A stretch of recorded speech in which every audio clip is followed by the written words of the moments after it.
Well, I was lucky enough to be brought up in a beautiful part of the country where I got to spend loads of time outdoors. A lot of the inspiration comes from nature, animals, wildlife around, and of course beautiful scenery. I love exploring the natural landscape. So at the moment I'm really into drawing and painting faces.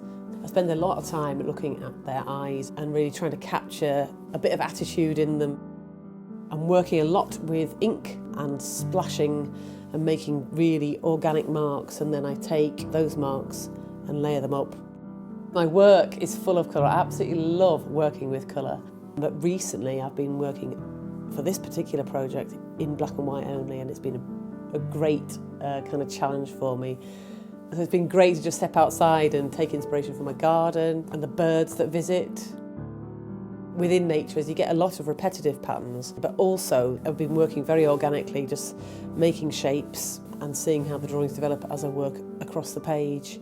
It's been really interesting to work in black and white for this project, knowing that other people are going to come along and put the colour in, because I don't know what they're going to do. Unwind in the Wild's colouring book brings together 89 illustrations based on British wildlife and countryside. At the start of the book, I've written some hints and tips about using and blending colour pencils, and also included some guidance about picking complementary colours and working out which colours will blend well together. I've included 2 pages for inspiration, coloured in with Derwent Coloursoft pencils, which are really intense. And the paper works brilliantly with colour pencils. They don't show through to the next drawing at all. Some of the pages are really detailed, but there's lots of nice and easy ones when you've got less time.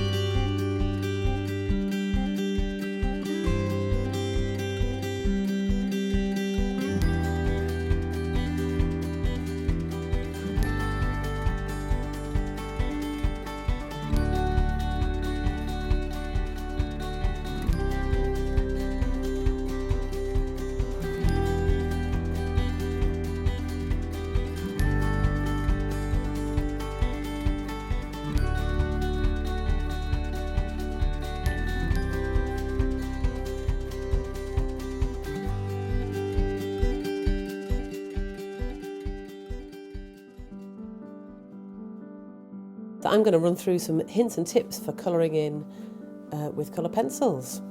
So first off, what I always do is make sure I've got a nice sharp pencil, and I'm starting to lay colour down really lightly, because once you've got too much colour down you can't do anything else. So it's much better to build up the colour instead of just worrying about building up one colour on top of itself. I'm actually going to start mixing colours, so I'm going to actually add in a bit of orange on top of the pink, nice and gentle.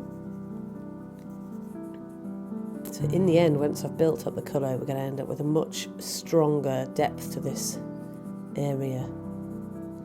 It's just going to look much nicer than a single colour.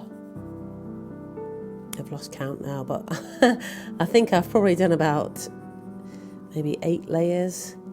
You can see the colours really starting to come out. And also when you're picking colours, don't feel like you have to use every single colour in every single picture. Sometimes it works just as well just to have a couple of colours, 2 or 3. One thing I should say as well, when you're faced with a page like this one, which is full of things going on, don't be afraid to leave some of the areas white.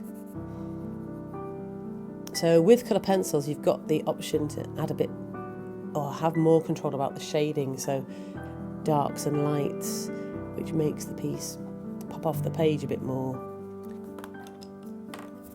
So I'm using the blender here just to try and smooth out some of the pencil marks and push the pigment into the paper, make it all a lot smoother.